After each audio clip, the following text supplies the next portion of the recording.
On today's episode of the 1% Podcast, I am so excited for you to hear one of the most amazing stories you'll ever hear in your life about perseverance, innovation, overcoming.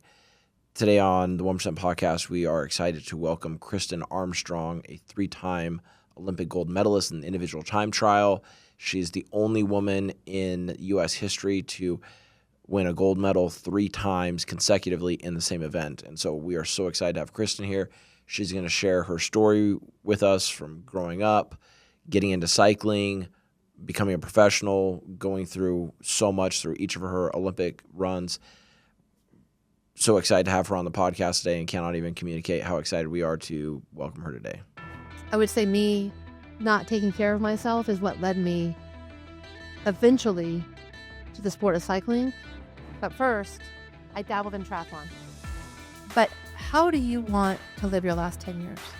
I have this saying that I like to say and share is, if you're active, you're an athlete. Because my favorite thing is like, well, I need to get fit to come to your gym. Like, what are you talking about? Like, we're a gym for normal people. Like, people, everyday people that just want to be better. They want to live longer.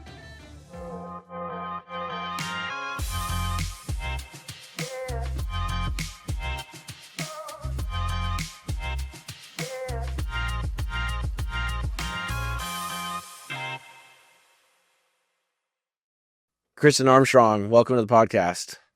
Thanks. It's great to be here. I appreciate you having me on. Yeah, it's an honor to have you. We were kind of talking a little bit off camera as I was doing my preparation for this. Like, part of the fun thing for me and getting to host these is getting to do my homework on who I'm having on. And some people I'm really close friends with and have known for a long time. We were just talking about my podcast with Jesse McKinney, who I've known for 25 years. But you and I just met a few weeks ago. Our sons train and play basketball together. And so it was fun to kind of get to do more of my homework on you, because I think a lot of people, especially in this town, know of you and know a little bit about you, but getting to do more of my homework and digging into who is Kristin Armstrong was really fun for me. In fact, I even started crying watching a video about it this morning. And so I'm really excited to help tell your story and, hopefully ask questions to allow you to tell your story. But yeah, we're just honored and excited to be able to have you here with us. So yeah, a lot of these, whether it's public speaking engagement or a podcast, I'll get asked to come talk about my story for inspiration. But I have to say that it's an honor for me, because oftentimes I leave inspired, but I also leave with a lot of reminders of also how to be my best self. So though it's for obviously you, the listeners, at the same time, it's always a great reflection for myself. No, I love it. Well, and I think there's a little bit of full circle here. So we named it the 1% Podcast. I had this impression probably about a year and a half ago that I needed to start a podcast. Not that I wanted to, but that I needed to. And I just felt like if I was going to do it, I wanted to do it right. I wanted to have guests on that were inspirational, that were people that I looked up to, that I felt like I learned a lot from, that embodied a lot of the principles and values that I think are important, that I've noticed have made a difference in my life, and that I've noticed have made a difference in the lives of other people. But really, one of the biggest things that pressed me to do this is I read a book called Atomic Habits by James Clear. And in there, he talks significantly about the British cycling team and Sir Dave Brailsford, I want to make sure I say that right, who coached the British cycling team around the same time that you would have been competing. And so, it's interesting that as a former novice cyclist back when I was younger, getting to have you on and kind of the whole cycling analogy that was, part of what pushed me to do this in the first place. And the idea of the 1% Podcast, not just being that, I want to have people that have risen to be the top 1% in whatever it is they do, but also this belief that we get better by compounding day after day after day after day, right? Like just focusing on getting a little bit better today than we were yesterday, and making one more step tomorrow and the day after that, the day after that. So you're an incredible example of that. So we're so stoked to have you here. So let's jump right in. Please tell us about, where did you grow up? What was your family like? What was early life like for Kristin Armstrong? Wow, that's a great question. I traveled a lot. My dad was in the Marine Corps for 26 years. Wow. And so between ages, when I was in kindergarten through 12th grade, I was only in America for 3 years. Wow. I was in North Carolina. I was born in Memphis, Tennessee, and I moved every 3 years of my life. I lived in Okinawa, Japan, 2 different times. My dad was stationed there. And I actually ended up graduating high school from Okinawa, Japan. Wow. And then in the middle part of my elementary school years, 4th through 6th grade, my dad was stationed in Naples, Italy. So I have a brother, and then obviously my mom and my dad are still here. My mom and dad live in Meridian. Okay. They moved here about a year before COVID. Okay. And my dad retired when I was in college up at the University of Idaho. So you're moving all around the world. Your dad's in the Marine Corps. What brought you to the University of Idaho, of all places? I know. It's funny. My mom grew up in Idaho Falls. Okay. And my dad, he grew up in Southern California. So when you join the military, you actually get to choose where you are residents officially. Okay. That's where you're going to pay taxes. Yeah. And of course, coming from California and Idaho, they're like, we're going to pay taxes in Idaho. Yeah.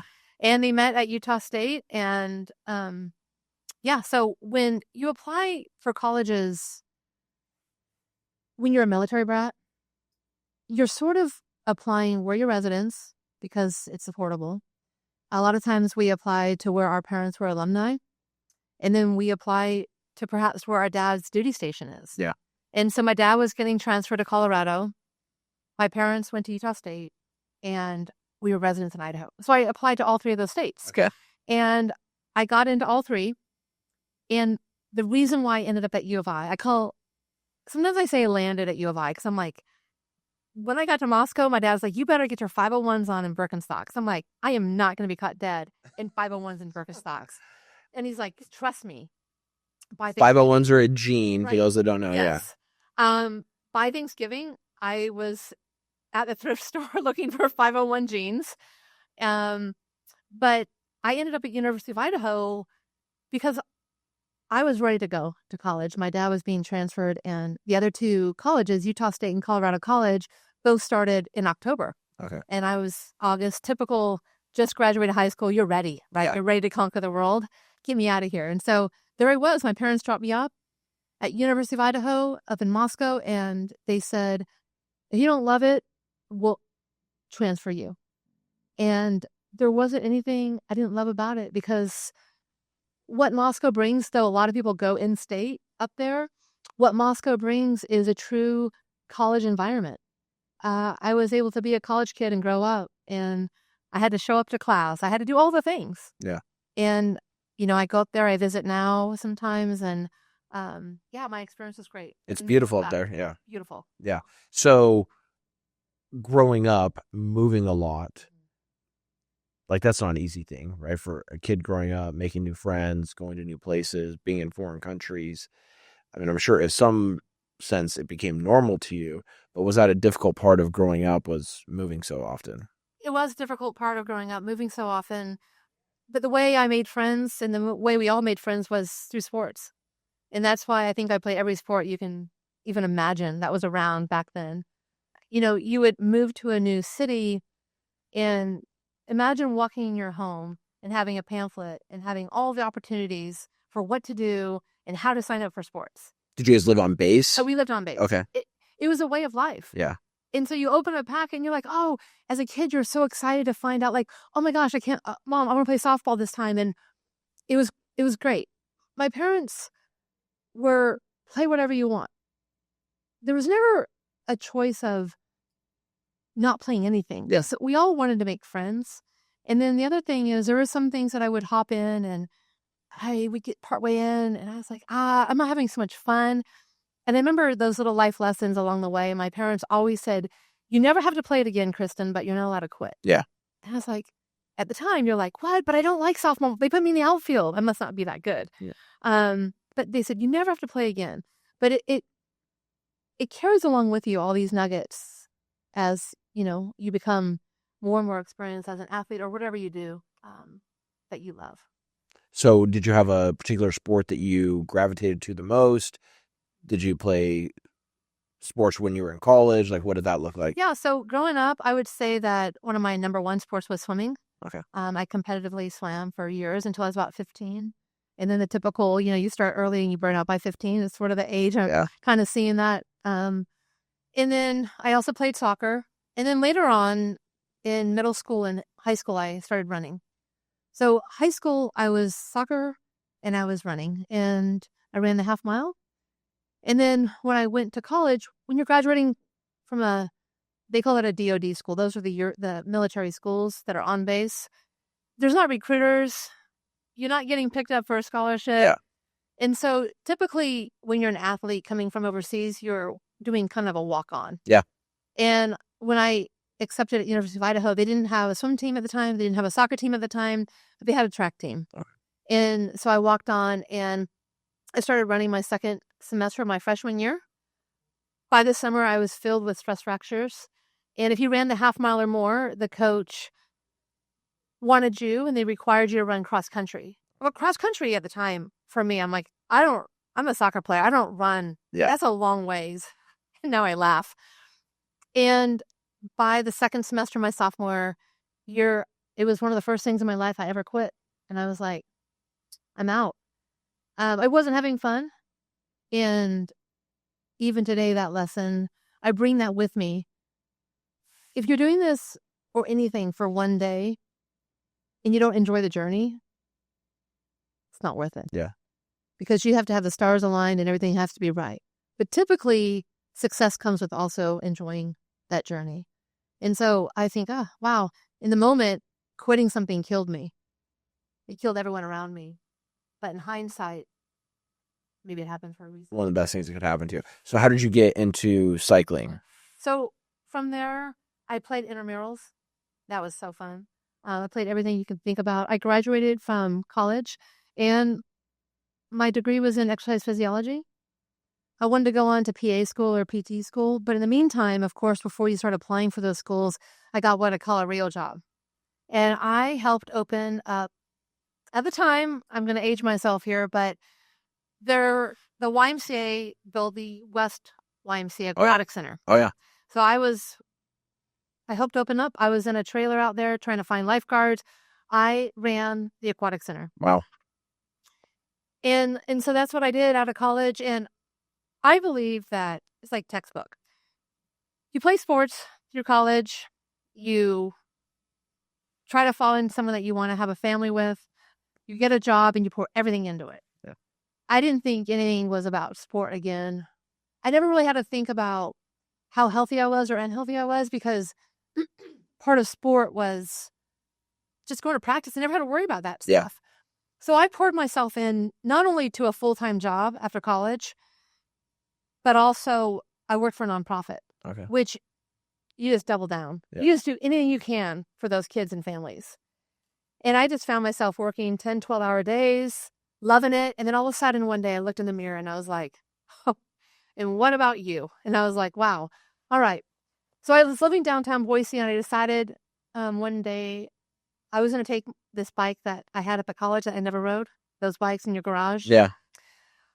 I said, I'm going to ride my bike to the YMCA. I want to ride my bike to work.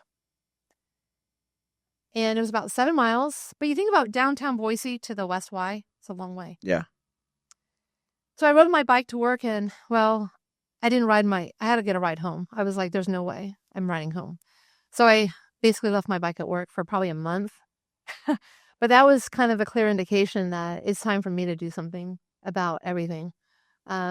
Because so ultimately, I would say me not taking care of myself is what led me eventually to the sport of cycling.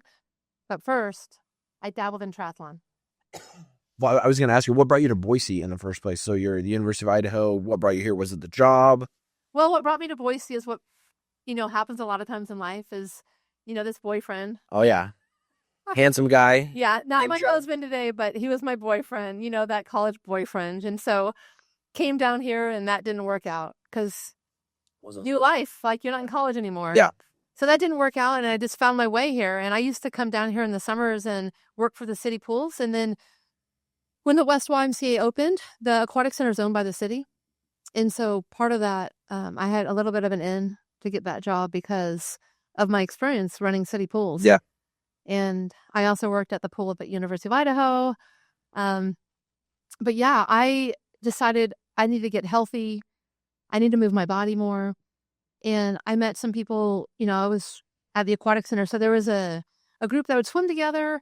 And those people, they all did triathlons, which is swimming, biking, and running. And my close friend at the time, we decided that we were going to enter into our first triathlon. It was called the Why Not Try. It was a 400-meter swim. It was a 6-mile bike ride and a 2-mile run. How hard is that? I used to run. I have a mountain bike, and I used to swim. Like, this can be easy. And so we decided to go out there and do it. And it was off of Park Center Boulevard. And I got out of the water onto my bike, mountain bike with cages, knobby tires. And these people, they were weird, like swimsuits, and they're all like fast on these fast time trial bikes. And they had these shoes that clipped in pedals, and they were passing me. And I honestly, my mindset at the time was like, it's okay. I'm a fast runner. And so I just worked really hard, and I got off the bike. I could barely run. I felt like, what just happened to me? I had to walk. I had a side cramp. And after that triathlon, it only took like 35 minutes. It was that fast. Yeah. I was like, I don't really need to work out for a few weeks because I work really hard. But then it was kind of humiliating, to be honest with you. And I thought, I need to be better than that.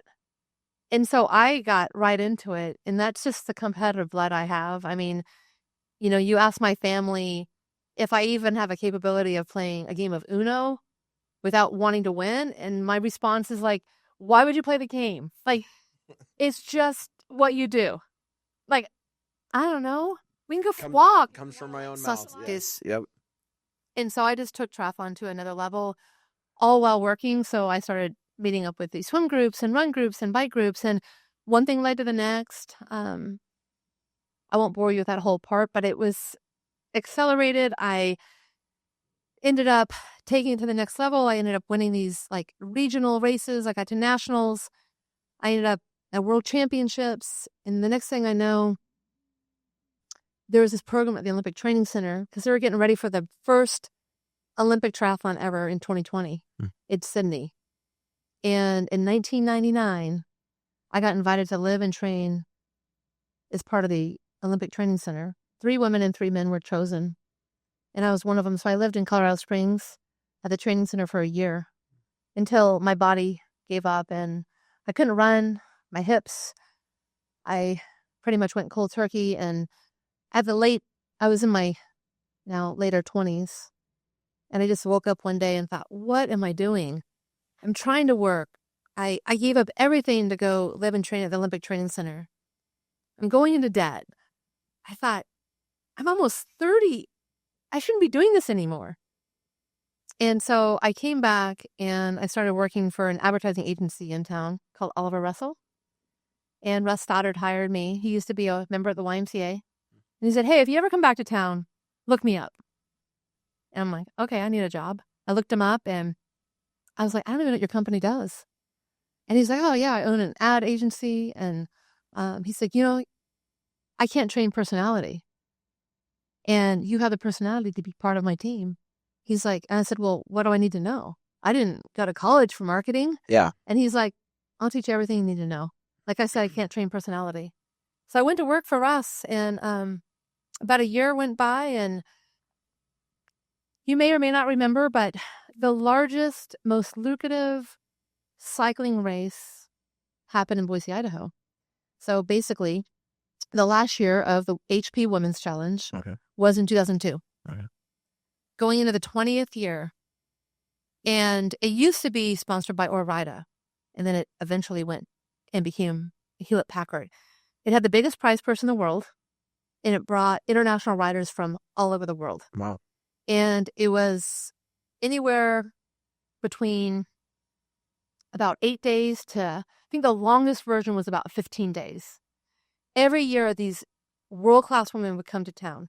And you would start in Boise. You would go through like Idaho City, Lowman, Stanley, Sun Valley, down through Buell, Mountain Home. So it was like however many stages. Yeah. All around Idaho. It was like a stage race. And these women would come in town, and I would just love to go out because the final day was in front of the Capitol. It was a criterium. Yeah. And I'm like, these women are amazing. They would introduce them, and I was like, oh, man, look at these athletes. I didn't ride bikes. I was a triathlete, and so I rode bikes a little bit, but cycling during my triathlon stint became my strength. So I had retired and was done because of injury in triathlon, and there was a local team called Goldie's. It's a breakfast bistro. Yeah. They sponsored a women's team. And this big race was coming to town. And so sometimes these big international races will take a local team, or let's just say an international race is happening in Italy. They'll take like a local regional Italian team. Yeah. And just out of like courtesy, they'll say, oh, we want to invite you to participate. Yeah. Right.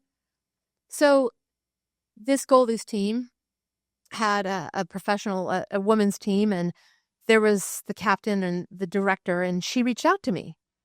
And she said, we've been invited to participate in the HP Women's Challenge. Do you want to do this? And I said, I'm done. I'm not doing sport anymore. It's past my time. I'm like 28 It's crazy. years old. There's no way. And she's like, seriously, like, just come. We're not going to ask anything of you. I'm like, I'm working full time. I don't have, like, I'm good. She kept going and going. And I said, okay. I committed. And the year I did it was 9 days. So every day after work, I put a headlamp on and I just train on my bike for like 2 hours. I get off work, very traditional run business. I get off around 5:30, go home, get my headlamp on, start training. On the weekends, I knew the route. So every weekend I would pick a new route and I would memorize the mile marker signs on the side of the road so that when I got dropped, because these women are good. Yeah. When I was left alone, I would know how to get to the next town. I'm like, okay, Banner Summit. I'm going to do Banner Summit this weekend. But I want to see mile marker, 51. I know how much further I have. Yeah. And to this day, by the way, I still have those mile markers memorized. I love it. So anyway, race day came and I took all my vacation days. Again, it wasn't like today. You would get the typical raises, 2 to 5%, and you had very clear vacation days. So I took all my vacation days for this one race. And by the end of that 9 days, I had 3 contract offers. I ended up in the top 10. I don't know. It was crazy. Ended up with 3 top professional contract offers. And the rest was history. When I signed with the top American team called T-Mobile that year, that was in 2002. In 2003, I signed my first full-year contract. I've signed a 2-year contract with year 1 making no money and year 2 making $18,000. And by the way, you get $10.99, so it's not much money. Yeah. At the time, I started dating who is now my husband, Joe. And yeah, he was working at Hewlett Packard at the time. And I just put everything into it. And 1 year later, it happened to be the Olympic trials. And I was a dark horse. And I was racing for my teammates. Meaning, if you watch the Tour de France, there's a big group of cyclists. Yep. The first one across the line wins. So in 2004 was the year of the Olympic Games in Athens. And we had a couple really top riders on T-Mobile. And so my job was to be an instigator, like go off the front. All the other teams are going to chase you down. They're going to tire themselves out. And then my teammates who to win the race were to go off the front. Yeah. Well, I dreamt of this spot I was going to go over and over. I visualized it. And I took off and I'm like, nobody's coming. Nobody's coming. I'm going. One girl named Christine, she came across to me. So there's 2 of us now. And we're working. And I'm waiting for my teammates, the favorites. Yeah. Where are they? Anyway, the race came down to the final. And I ended up winning the sprint. And here I am. I'm on my way to Athens. I'm going to my first Olympic Games. Not in the event that I ended up ultimately winning. But I went in the event of the road race. And that's really how my journey started. And where I left off on my job is Russ was so awesome. The entire time I was making no money. He would let me go race the season and then come back and pick up projects for him in the off season. So I just tried to make ends meet because it was really, really difficult throughout my career as a female cyclist. Yeah. So just professionally, you're not making a lot of money doing that, but you had a dream like, okay, hey, there could be something here for me as an Olympian, and apparently I'm better at this than maybe you even thought going in or most other people thought. It was crazy. I didn't ride bikes until after college. And so everyone was like, how did you become so successful so quickly? And I always go back to, I didn't become an athlete overnight. So if you think about like what makes an athlete, I just happened to find my sport later in life. Yeah. And I say that to people all the time now is I learned discipline. I learned, you know, what commitment meant. I learned how to work really hard. And you learn this from whenever you start. I mean, these days, kids learn it from like age 5 because that's how competitive our world is. Yeah. But I grew up as an athlete playing sports. And so just learning everything I did, all the lessons, and applying it to a sport that just made sense. And I fought sport for so long after I was in my upper 20s because I wasn't married. I didn't have a family. I wasn't even working. I was barely making it. And so I thought, why am I doing this? And when I had those offers, I finally just was like, okay, I'm going to quit fighting and see if I can enjoy this for a second. Because a lot of times when you're fighting things in life, how do you even you can't even pour everything in. Yeah. You resist. And then you look back and you're like, why did I resist that opportunity? And so that same thing happened to me. And I finally let all the rules go. I'm like, who's making the rules? Why can't we make the rules?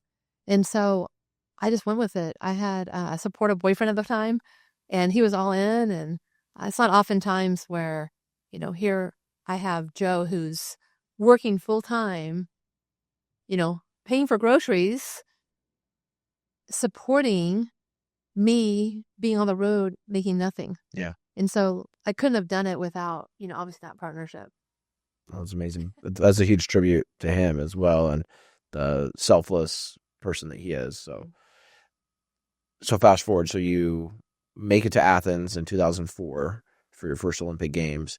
What was that experience like? Everything from the opening ceremonies to competing. Athens was, when you ask, people often ask, what was your first Olympic Games? Or not first, but what was your favorite Olympic Games?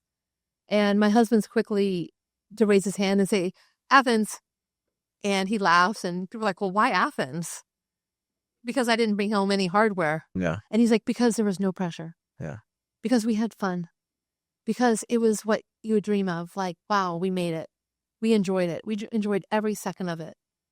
Because there was no expectation. Yeah. Once you're an Olympian, you're an Olympian. So what if you podium? Yeah. And so that experience. What was your mindset going into that? Did you expect of yourself? Did you just kind of feel like, hey, I've got no pressure. I'm just going to do my best. I made it to the Olympic Games. Like, this is a dream for most people to ever actually even make it to the Olympics. I'm here. Or did you legitimately think that, hey, I could stand a chance to podium or? Absolutely not. I went in it, and I had a friend who had experienced Olympic Games before.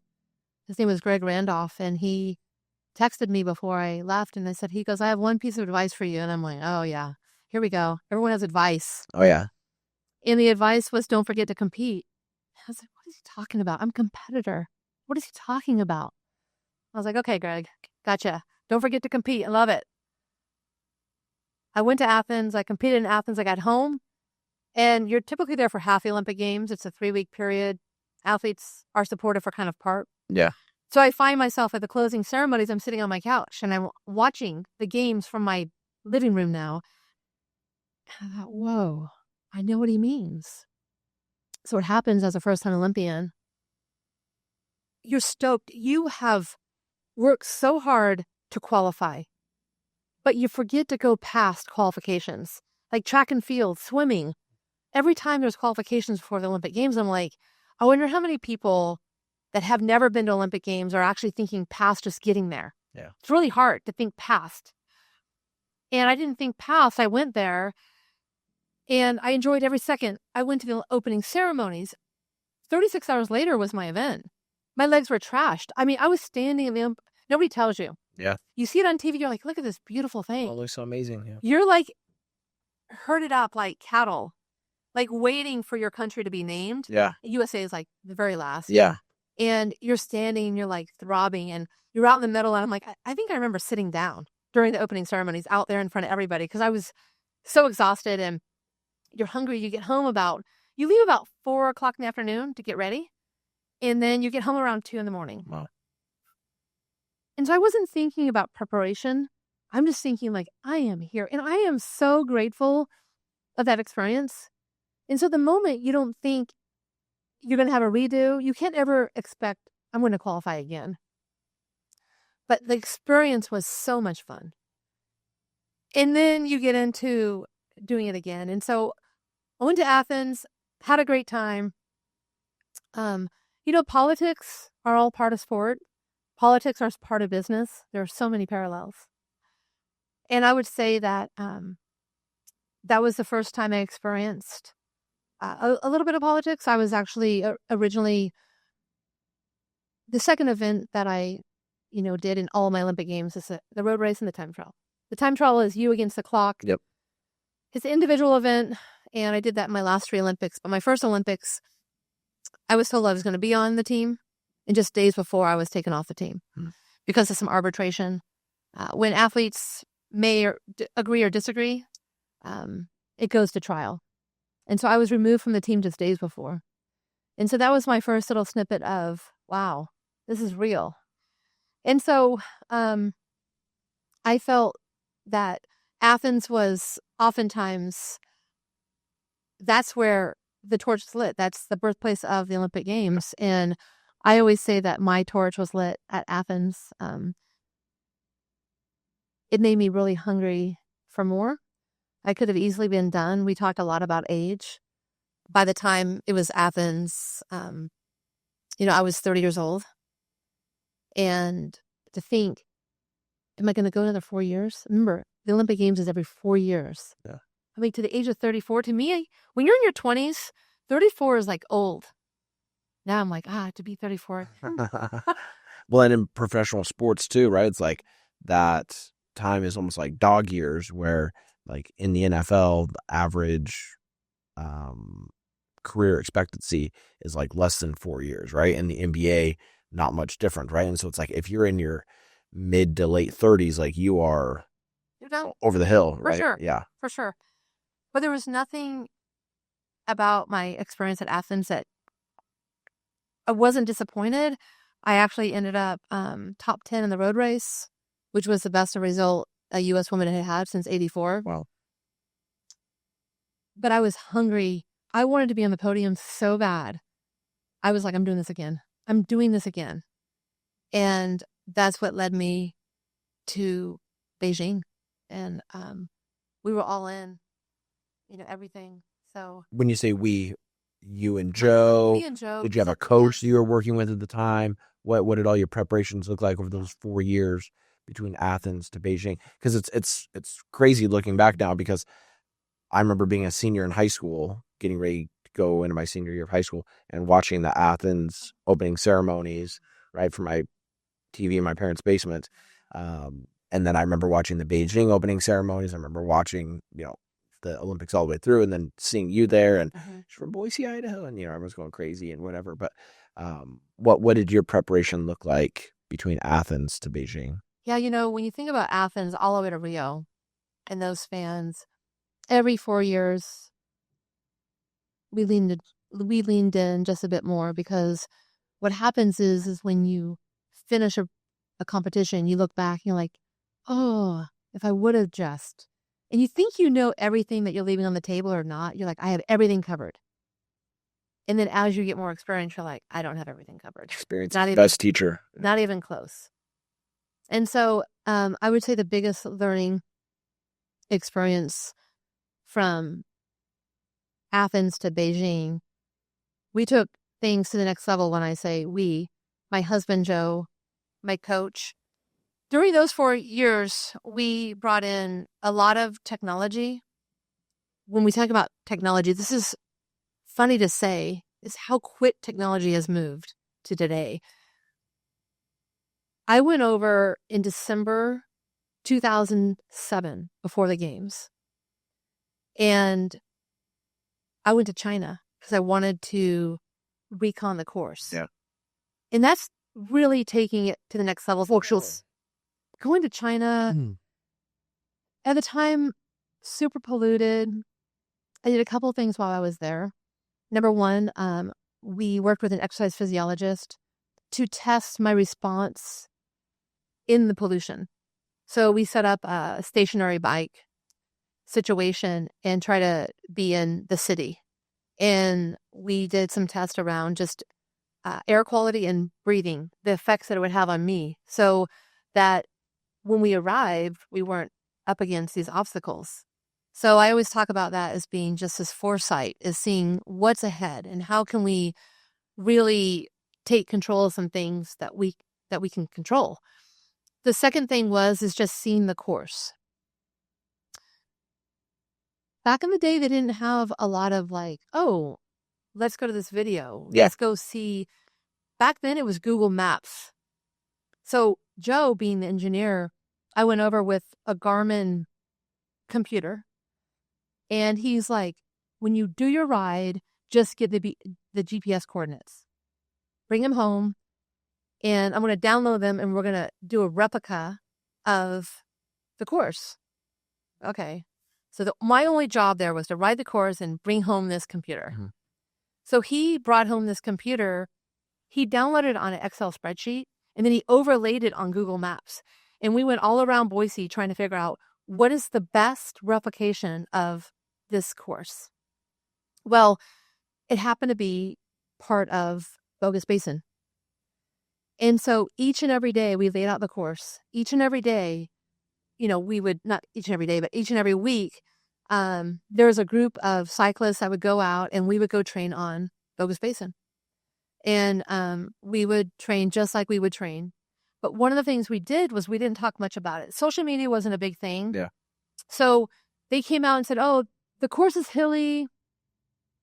And we're like, okay, not normally like a climb, just hilly. And time trialing is normally rolling hills. But we were really hush-hush about like, it's a climb. Yeah. So not only did we overlay it and practice on this replication of a course, we also took things to the next level, is the bike. So there's a bike limit of 15 pounds. You can't go below 15 pounds. But a time trial bike, you have these special wheels that are very aerodynamic. They look like the back disc is solid. Oh, yeah. The front end is just a little heavier. Most time trial bikes are around 17.5 pounds when they're done right. So, of course, the first thought we have is like, well, how are we going to make ours 15? And I'm proud to say that we led that kind of pathway after Beijing, because we showed up with aerodynamic wheels with my bike weighing 15 pounds. All my competitors were around that 17.5 mark. 2.5 pounds in uphill time trial is where you make the difference. From that moment, of course, when you lead that way, everyone follows. Yeah. I lost sponsors over that deal. I got fired from my team over that deal because we had to go. Cycling trade teams are like football teams. You're sponsored by Nike. You're sponsored by whatever shoes, whatever bikes. Like, this is your sponsorship. Yeah.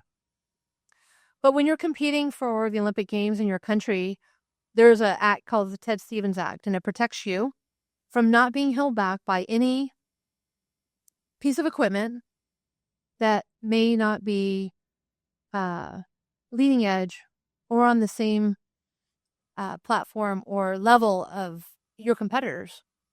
However, when you're getting paid by your trade team, you have to respect their contract. So it's kind of a fine balance. Yeah. But at the time, my trade team didn't have the lightest equipment. Do you mind saying who were you with at the time, and why was it exactly that they had a problem? Because you were modifying their equipment or something like that? So I was with Cervelo Test Team. Okay. And so, like, for example, all the way down to the crank set that they use, which is basically, the crank set is basically that it's where your crank arms are for your pedals and also your front chain ring. Also the rear chain ring, so they're built by a brand. Yeah. And they were heavy. My chain was heavy.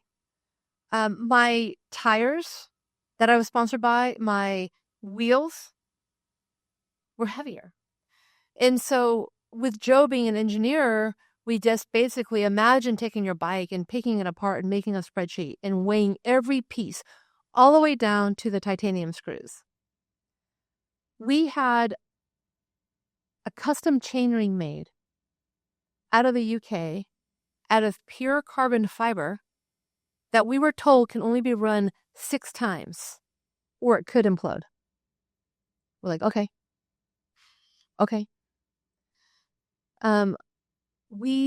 The night before and the days before, when we're pre-riding the course, I rode my spare bike.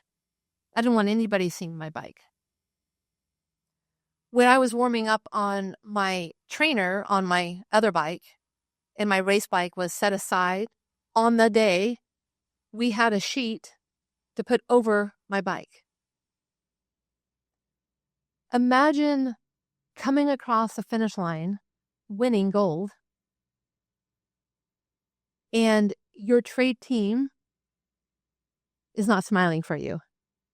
In fact, within days, they fire you. Only to rehire you about 3 months later. But when I talk about performance and I talk about like the level you have to get to win, you have to take risk. Yeah. If you're not willing to take risk, you're not going to win.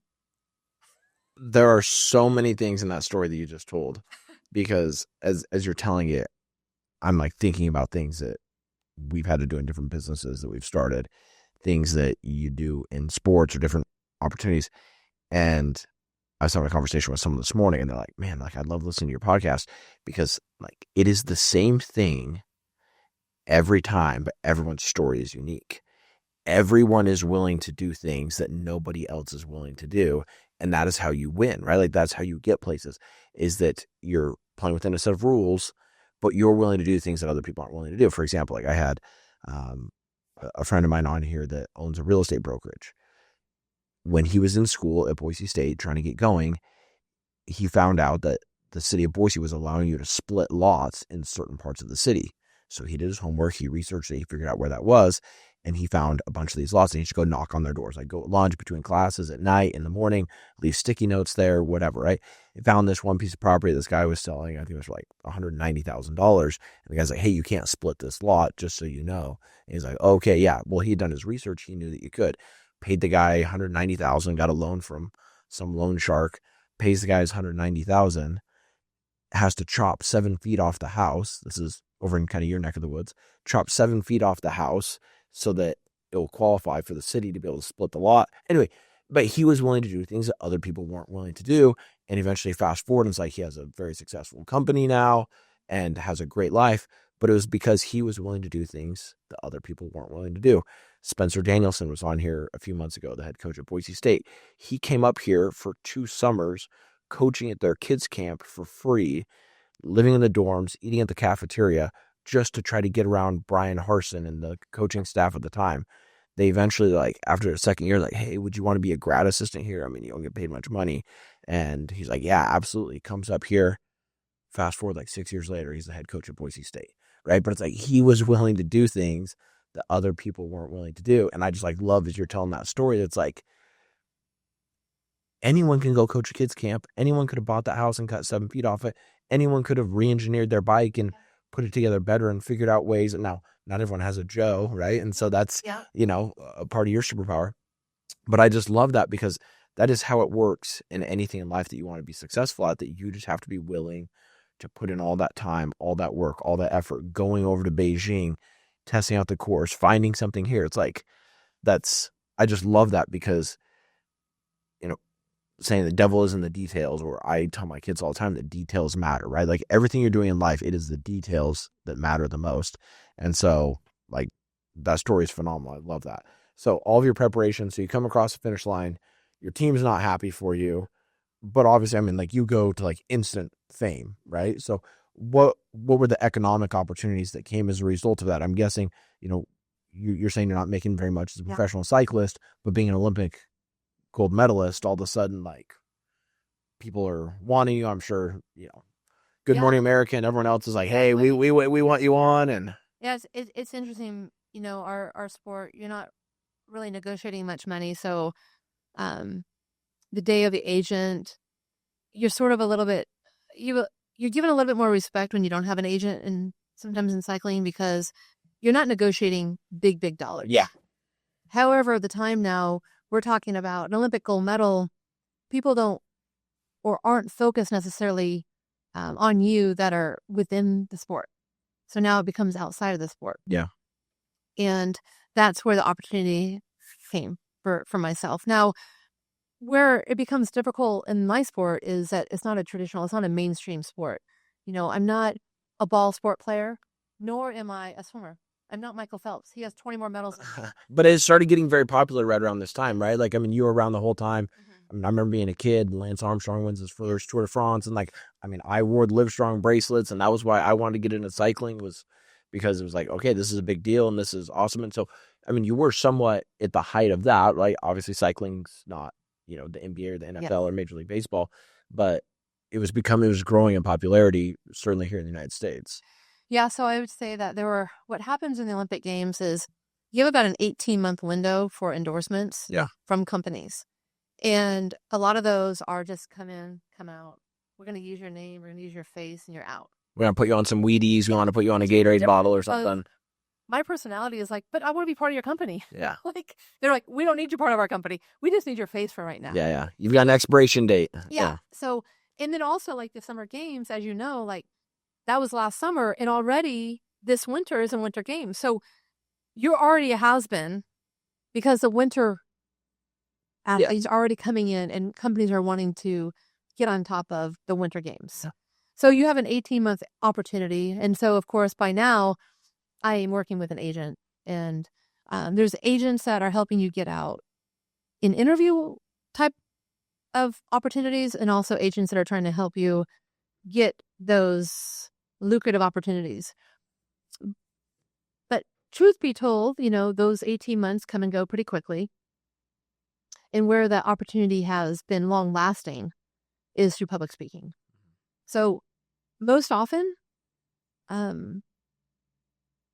there aren't a lot of people that love public speaking that are Olympians. They love, hey, if you can have a facilitated talk with me, that'd be great. Yeah. And I'm like, oh, you mean you just want to show up and not prepare? Yeah. I get it. So I continue to do what I would say, the talks where businesses bring you in, they hire you to do their 45-minute keynote. And a lot of times now, these days, there's just not a ton of people that want to do those. They'd rather just like have a conversation on the podcast, because that's where we've gone.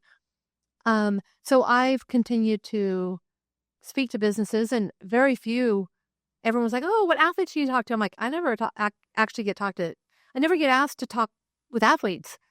I get asked to speak with big businesses, which is interesting because of the parallels in sport. So many. And also, I did a lot of virtual talks during the COVID period. People were like, can you come on? And I was like, do a keynote on Zoom? Wow. Yep. And so I've had a lot of interesting experiences with that. And then obviously, it continues. Businesses have a lot of conferences in Boise. I travel a lot outside of the state. But again, I enjoy sharing my story and the parallels of business and their business. But it's, back to your question around just how did you make money after winning a gold medal? No. In America, winning a gold medal is a big deal. It's like, as a kid, we all are watching the Olympic Games on TV. Even if that's the only time you watch sport, we're all tuned in to the Olympic Games. And so there are a lot of opportunities out there, and a lot of different brand alignments. And as I've gone through my experiences, and as I've gotten older and more experienced with this, the alignments, you kind of pick and choose, because when you're younger, you're like, oh, cool, that's awesome. I get like this for free and that for free. And then you start realizing you're like, oh, wow, that's a representation of who I am. Yeah. And you really have to dive deep into like, what does this company represent? Yeah. Because there's so many representations these days. And that's been evolution in itself. Yeah, for sure. So you won Olympic gold medal in Beijing 2008. Fast forward a couple years, your son Lucas is born in 2010. Talk to us about that, like you and Joe making the decision, hey, we want to have a family, retiring. What was going through your mind? What was happening in your life at that time? Well, I always knew I wanted to have a child, children, wanted to have a family. There was no question. From being in high school, I was like, I'm having a family. This is great. And so finally, I'm getting up there in age, and when at age 34, I took opportunity to still raise as a professional 1 year, but I always had planned in 2009, I'm retiring. I want to start a family. I don't know how big the family's going to be, but I want to start a family. Yeah. I'm going to be 36 years old. And so I got pregnant pretty quickly, had Lucas, and before I was about 9 months pregnant, and my coach and Joe were making bets. She's not done. Just like, no, she's not done. She was just out on a ride with me at 9 months pregnant, still trying to drop me. Like, she's so competitive. and my coach is like, yeah, she's not done. And they were like, let's make a bet. She's coming back. And Joe's like, no way. And so prior to even me having Lucas, my coach texted me and was like, 22 months. I was like, 22 months of what? He's like, we got 22 months to London. And I was like, have you seen me lately? Like, there's no way I can't even see my feet. Like, there's no, I am not coming back to the sport of cycling. And he's like, okay, whatever. Talk to me after you deliver your son. I'm like, okay. So September 15th, Lucas was born. By October 1, I'm having conversations with my coach. He's like, what do you think? I'm like, I don't know. I'm feeling pretty good. Like, I need a goal. And by November 1, I announced to the world that I'm making a comeback. Wow. And that comeback was one of the hardest things I've ever done. I lost my sponsors. I remember even down to my eyewear when I was trying to come back and say, hey, I'm coming back, because, if a contract is... I'm the reigning Olympic gold medalist, right? Yeah, Like, that's kind of a big deal. The answers is, we might be able to give you a pair of glasses this year. Wow. And I was like, what do you mean? I was so confused. And so I wasn't able to put it in perspective at that time, but bottom line is like no one believed that I could do it. Yeah. They're like, she's too old. She just had a baby. There's no way she's going to come back and compete. And at that time, it wasn't even too old yet. I thought I was, but it was more about me becoming a mom. Sponsors couldn't get their arms wrapped around it. And so I was like, wow, okay, this is going to be interesting. And so I got hired onto this team where I was really close friends with, her name was Nicola, and she ran this professional women's team, and she's like, let's do it. I'll help make it happen for you. In fact, travel with Lucas. During races, I'll help you. So we would travel as a family. I would show up to the airport with pack and play. Like I delivered Lucas in September. I was breastfeeding at my first race. And after the race was over, like I'd be handed Lucas, like ready to breastfeed. Yeah. My teammates would be complaining about like, when's my massage and what recovery sandwich do I get? And I was like, I don't even know if I'll sleep tonight, but this is going to be great. So there was really highs and lows. Around that, I'd have great results and I'd have poor results. And I thought, I'm sacrificing too much. Why am I doing this? I quit. I just can't do this anymore. So by the end of the first year, I was chosen by the committee to go to World Championships in Copenhagen in 2011. Mind you, London is 2012. Yeah. Got chosen to go to Copenhagen only to be arbitrated against by my cycling peers. They didn't agree. They wanted to be chosen. They said, this is not fair. She's been out. Why is she chosen? So I was flying to Copenhagen, and while the trial was happening back home, and I landed in, UC Cycling was at the carousel where you get your baggage. And I had a notification that, I lost the arbitration, and that UC Cycling would meet me and they would bring me back to check in, and I was going home. And at that time I was like, I'm done. I quit. I texted everyone I knew on my team and I thought, I'm out. There's no way I'm continuing this. This is not worth it. I don't want to deal with these politics. And so I came home. I didn't even leave the airport. I came home, and the time trial was about 5 days later. And if you're top 3 at World Championships, you're an automatic for the Olympic Games. And I've never rooted against Team USA as much as I ever had. I sat in front of my computer that day. It wasn't on live stream yet. And I watched the results, and nobody was top 3. We think maybe one person was top 10. And I was like, I texted my entire support team and I said, I've had a change of heart. I've been thinking about it, and I'm not quitting. So that January in 2012, my coach and I had this hashtag. It was called Ruthless Execution. So everything we communicate, every race, local races, regional races, national races, everything was World Championships for me. Nobody was going to beat me. We were going to be ruthless about our execution every way we could possibly be. And everybody better watch out, because they've just basically Poked a grizzly bear. And so sure enough, we won. People would ask me, we'd have a time trial out in Kuna. They're like, what have like, what is this, a World Championships for you? And I'd be like, yep, just trying to improve my time every week, just trying to better my time. And so imagine 3 weeks before coach's selection for the Olympic Games, 9 weeks before the games, the last race, you wouldn't believe it, but this big company called Exergy, power company, they brought back the Women's Challenge. So we had a big race, 7 days, 3 weeks, world-class cyclists coming back to Boise. It was like where I started.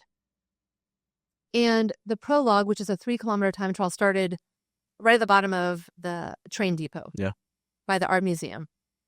And it came up around on Vista, came back down.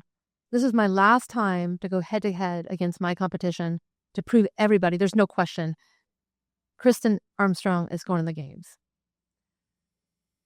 I get up, I'm about 8 seconds up on all my competitors. I get up by the train depot and I go up around Vista to make a U-turn.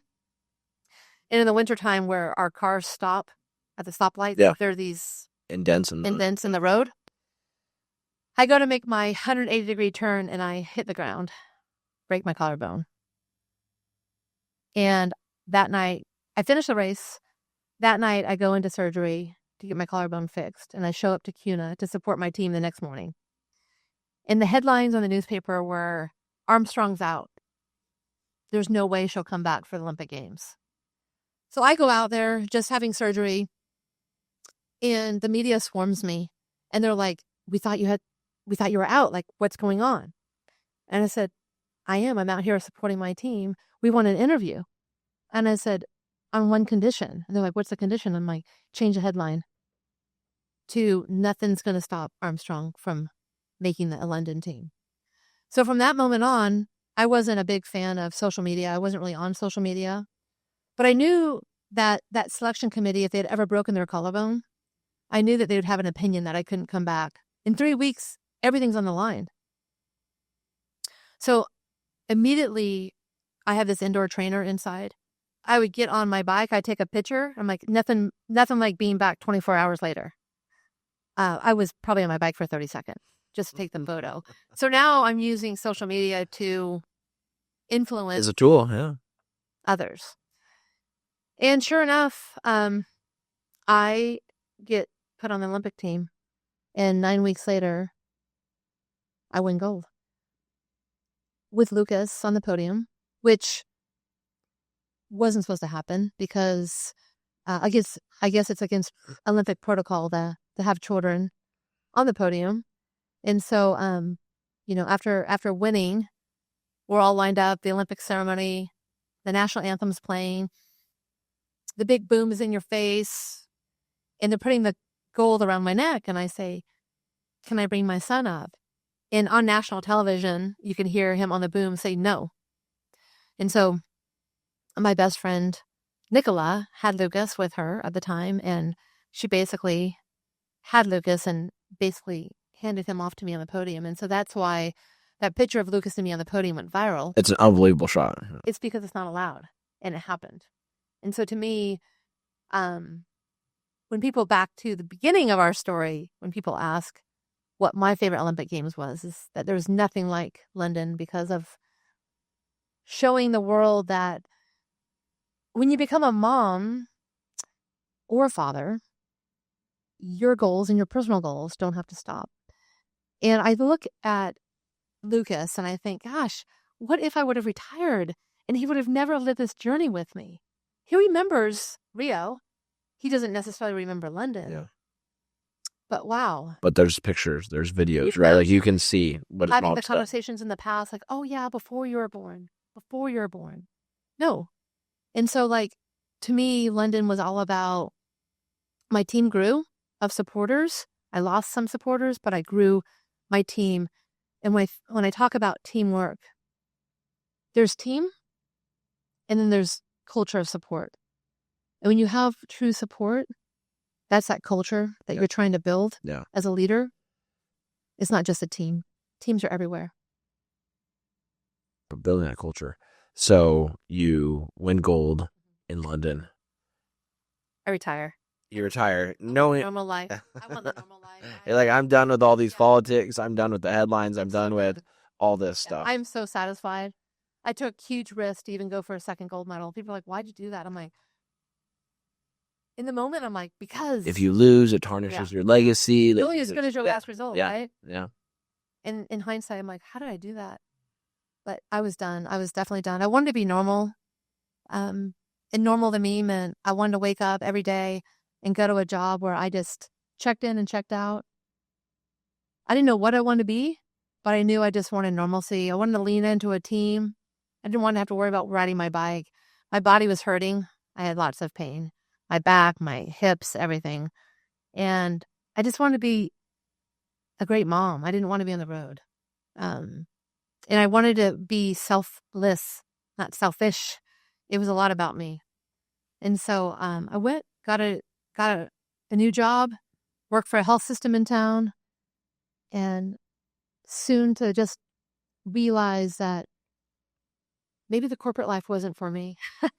I love the organization. I love the people I worked with. I loved having teammates. I mean, so many people to work with. Yeah. But at the end of the day, I felt like I was always moving like 10 times faster in my brain. And I was really struggling with, what am I supposed to become? I saw that the hierarchy was kind of what people were going after. Like they want to become a coordinator, to a manager, to a senior director, to administrator, to, and I was like, it's not really what I want to do. I just want to change lives. And so that didn't work out so great. Only because I was trying to reach something that I didn't know what I was trying to reach. So I always say that corporate America brought me to come out of retirement again. Keeping up with Brett Favre, I'm like, oh, here I am again. I'm coming out of retirement. And so I came out of retirement, and this time around, though, I only had 15 months to Rio. And I was missing having a goal. I was still working at St. Luke's, and I came home one day, and I said, I miss having a goal. And Joe's like, well, what are you thinking? I said, well, maybe just like a time trial. Like maybe I should just pick a one-day time trial, work, be done. People run marathons all the time. Like, why wouldn't I just do a time trial? So he's like, well, what time trials around? I'm like, nationals. Like, why don't I just train for nationals and be done? He's like, okay. He's like, but what happens then? I go, I don't know. I just need a goal. Okay. I didn't really tell him, he probably didn't remember that if you win nationals, you're automatically qualified. Yeah. And so I go to nationals and I win. And then he's like, we're not going to Worlds. Like, let's not do this again. Like, you're going to take 10 years off my life. Like, this is not fun anymore. I do have to ask, by this point in time, your technology, your adaptations, your improvements that you'd made to your bike back in 2008, that's being covered by a sheet, you're not even showing to anyone, you're not using. Has everyone else caught on to this now? And this is like, okay, now everyone else has the same, they're doing the same type of things you are, right? Because like they say, it's a copycat league. Yeah. Like everything that you're doing that's succeeding, people are going to start following. So by this point, everyone else is caught up with what you're doing. Now it's just what am I going to uncover now? Hey, I'm winning on skill, right? Yeah, what's my back pocket? And I went to the wind tunnel, which is where they tested airplanes and cars. I was like the first female in the sport, like doing this. And now you wouldn't even be a top time trialist without going to the wind tunnel. It's just norm. Yeah. So I've done. But like, how did you think of things like that? Like, where did that idea come from? Well, so we know that like in order to be the fastest through air, you have to be aerodynamic. Yeah. So we just figured out, well, what else has to be aerodynamic? Yeah. Planes and cars. And so we figured that there was a couple men doing some aerodynamic testing down in the wind tunnel in San Diego, but mostly it's set up for cars and planes. Mm-hmm. And so this wind tunnel down in San Diego would have these gaps where they didn't have customers. So we would go pay money to be their customer. Wow. And they wouldn't, it was interesting because they would let us use their technology, but they wouldn't give us any advice. They're like, well, here are your measurements. And we're like, okay, well, this is what we're going to try now. So they have a whiteboard and they would send us home with all the data. And we'd have to decide what we're going to change and what we would do. And so all these things. And yeah, I mean, we continually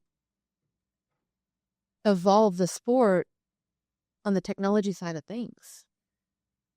And so when we're getting to Rio, here I am going to world championships. It was the first time that the world championships were going to be in the United States. They were in Richmond, Virginia. And I'm like, see, it's not that far. Let's go there for a weekend, get away. And I go to Richmond and I end up 5th. So I don't qualify for Rio, but I'm top American. So I'm like, but I'm top American. And, by this time, believe it or not, I'm thinking about my age. I'm 42 years old in Richmond. 42. And, to think about over 10 years ago or in my late 20s, I'm like, I'm too old. I mean, here I am. I'm like 40. I've embraced it all right. I'm still racing my bike.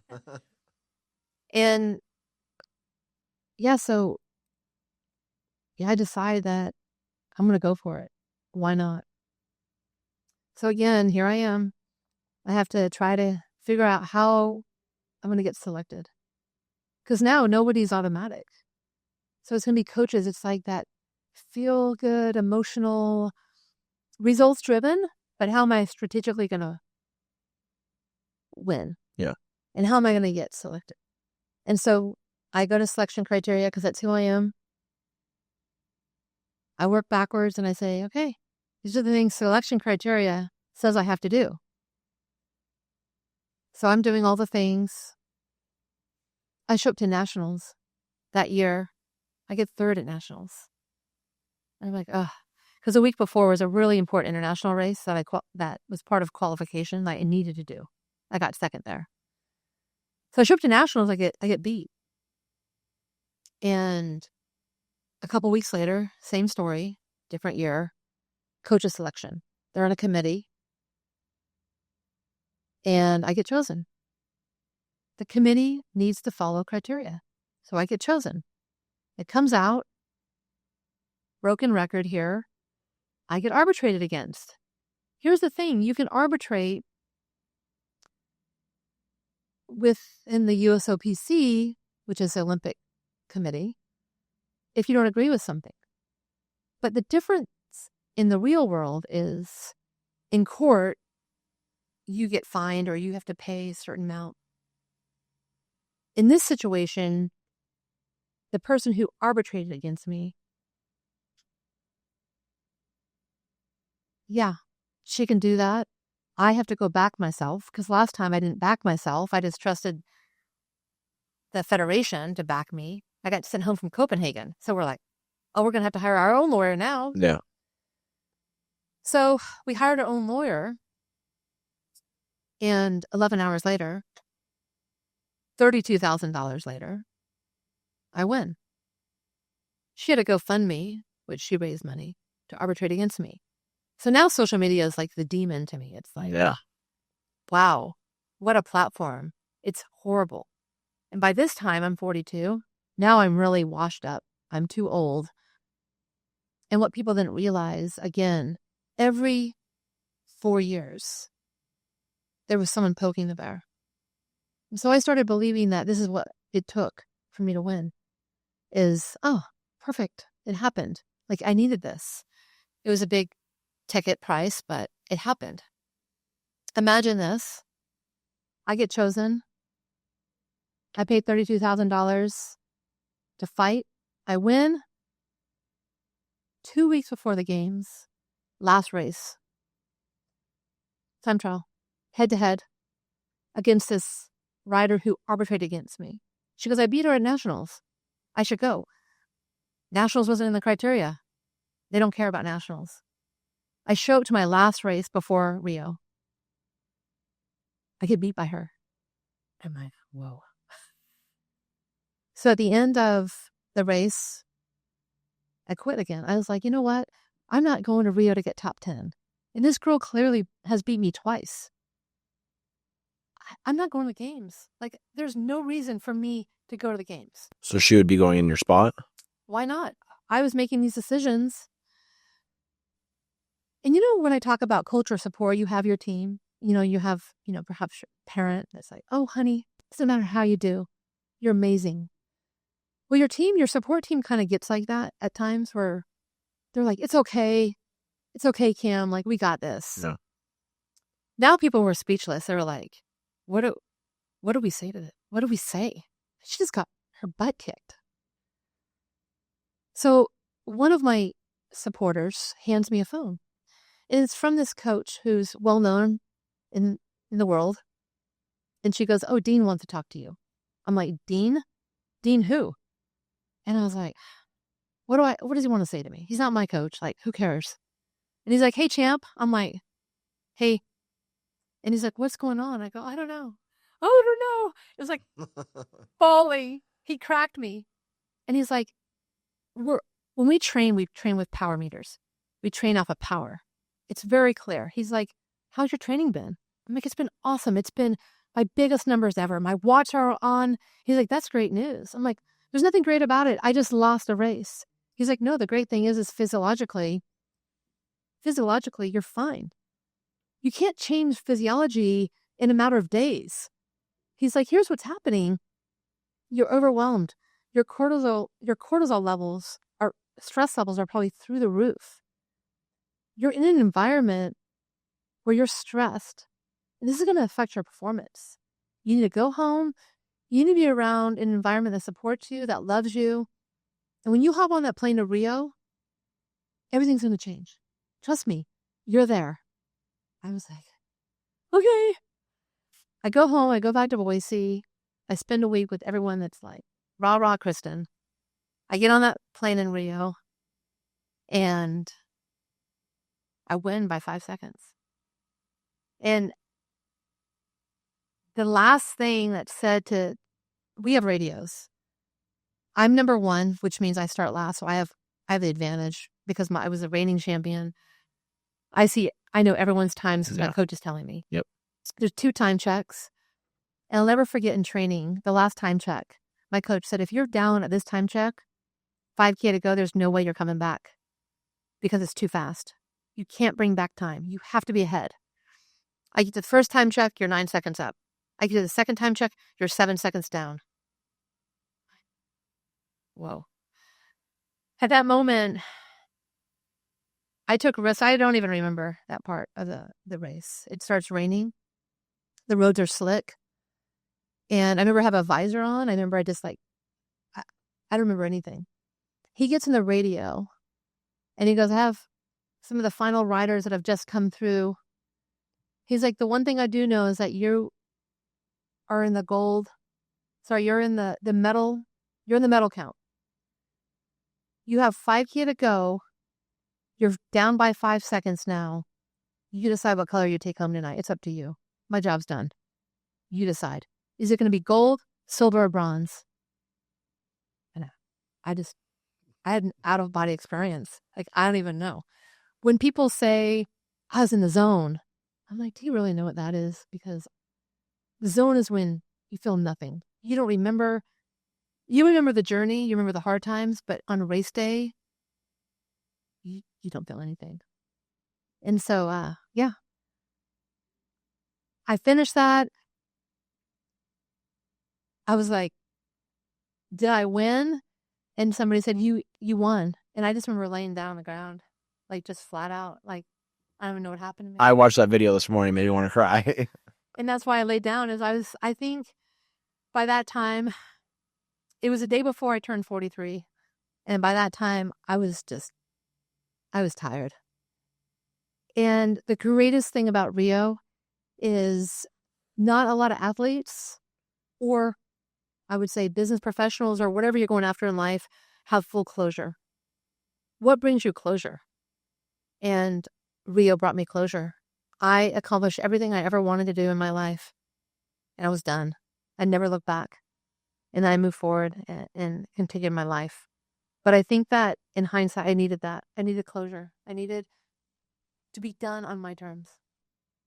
That's unbelievable. It's an unbelievable story. Like, honestly, like, I just feel like so privileged to get to hear it. Yeah. And I can't wait to have you come speak at events that we're going to do, because we still do that stuff. Like, we still bring our people together for trainings. We still host events. We just had one a few weeks ago. In fact, we had Rob Morris on with us. I don't know if you know Rob or not. He grew up here locally, played for the Indianapolis Colts, won a Super Bowl with Peyton Manning, and didn't get to leave on his terms, right? Like, broke his leg, was carted off the field, never played football again. And so his episode will come out in a few weeks. But Rob has an incredible story. But I love just what you shared and how you shared it, and like, it's like palpable right now. I feel like I like cut it with a knife of your conviction and everything that you went through of getting to that point, right? Like, people don't see the blood, the sweat, and the tears that goes into making those things happen. But as you're telling me about it, like, I can almost feel it, right? I can almost sense I was there with you. And so, no, thank you for sharing that. So you conclude with Rio, move on to the next phase of your life. You're a mom, you're a wife. Tell us about Pivot and what pushed you to want to start that and what this chapter of your life looks like. Yeah, I think that, everyone always asks me, like, how are you doing? How's retirement? Like, they always go to, how are you dealing with things? Like, they go to the sadness of being done. And I look at it differently. I look at it as a new chapter, and I look at it as I'm going for my next goal. Yeah. And my next goal is, it's rearranging what that looks like and reimagining what things can be. But I coach high-level athletes now, which have won more medals in Olympic Games now since Tokyo and Paris than I have ever won. I continue to coach high-level athletes because I want to be part of the sport still, and that is really important for my legacy.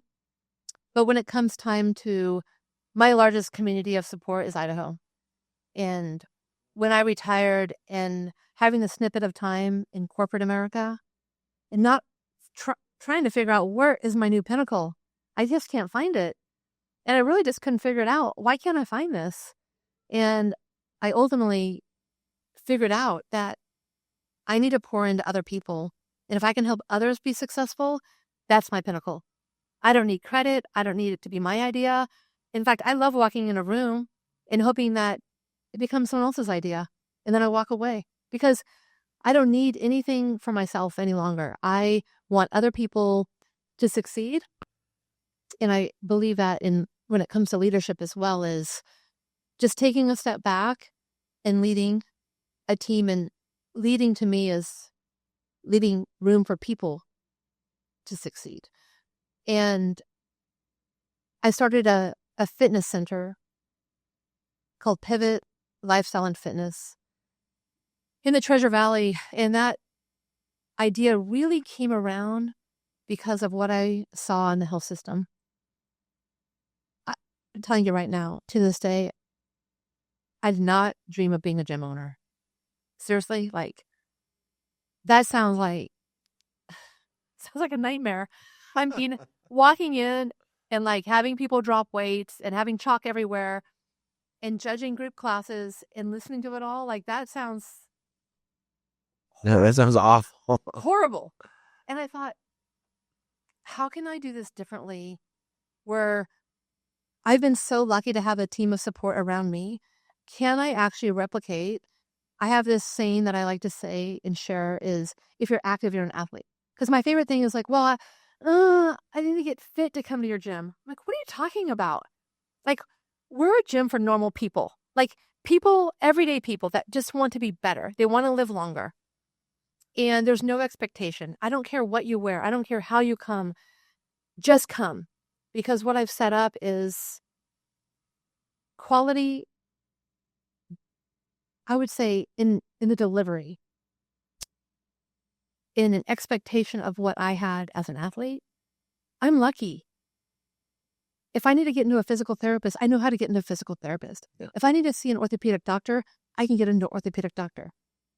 I want to help people navigate healthcare. I want people, if they're determined and if they want to make change in their lives, whether it's they need more positivity in mental health or physical health, or they don't know where to go, or they don't have a sense of community. I mean, where is community today? It used to be, I'm a member of this fitness facility. Today, it's I go here and I go there and I go here and I go there. People aren't members anywhere. Yeah. They have no problem jumping ship tomorrow because they're just kind of testing things out, different specials. At Pivot, you're a member. We are a super strong community. And when people come up to me, I'm the lucky recipient after 6 months, and they're like, Kristin, I've lost 20 pounds. I just have you to thank. And I go, you should thank yourself. Look in the mirror. You're the one who did the work. And I said, but I have to ask, how did you do it? And they're like, I just came here. I love the people here. It's just consistency. And answer me this, in what you do, Kam, in what anything that brings success, it's consistency. Consistency is the secret sauce, right? To everything. It is consistency. To everything. Yeah. And so there's no magic, but showing up. Yeah. And being part of a community. And yeah, okay, so you have a little accountability. That never hurt anybody. But what we deliver is really about getting the root of what you need. And one of my favorite things is when I teach class, I have people who might have been a collegiate football player all the way to the person who never got a hold of themselves after COVID and they gained 50 pounds, to the elderly, to the person who just came out of surgery. And I'm teaching them all in one setting because we know how to do that. Yeah. And so we're just trying to help, whether it's navigating anything you have going on in life. But the one thing we do have in common is we want to live longer. And I like to say, from a book that a lot of people are reading these days, is called Outlive. And it's basically outliving your life expectancy. But how do you want to live your last 10 years? Yeah, we all want to live longer, but do we want to live with a bad quality of life? No, we don't want to live longer that way. So how do you want to live your last 10 years? And I think it's really powerful. And if you think about that, I truly believe inside and out that pivot, that's what we're made up of, is we all want to live our best life. So I love that. I can't wait to hear the sound clip of that. No, you hit on two things. I had a conversation with one of my buddies just this morning at the gym where we talked about that same thing. Like, it's like, I don't even know like how all this happened, right? It's like, you just go to work, you gain a skill set, and you just do it consistently for like 10 to 15 years. And then one day you look up and you're like, holy cow, all these things just happened, right? I just work hard, love Jesus, treat people right, try to make good decisions every day, just be consistent, do what you say you're going to do, and just show up. Like, just show up and just do the work every day. And when you do that, that's like where all the magic is, right? It's like, and that's the secret sauce, right? Like, there aren't secrets anymore in the information age that we live in. All the information is available. The difference is who's going to apply it and who's not, right? Like, everyone knows what it takes to lose weight. Everyone can go, study and understand about nutrition and body composition and, exercise physiology. The difference is, do you apply it? Like, do you go and do it? And it's so true with so many things in life, in business, in personal relationships, whatever it is. Like, just show up and do the work. And I think that your story is incredible because it just paints that picture so clearly. So, Kristin, thank you. This has been an absolute pleasure to have you on. Loved every second of it. Cannot wait for this to come out and for people to hear your story. And I can't wait to have you come again and talk to our team. So anyway, it's been an absolute honor. So thank you for being here. Thanks, Cam. I appreciate it.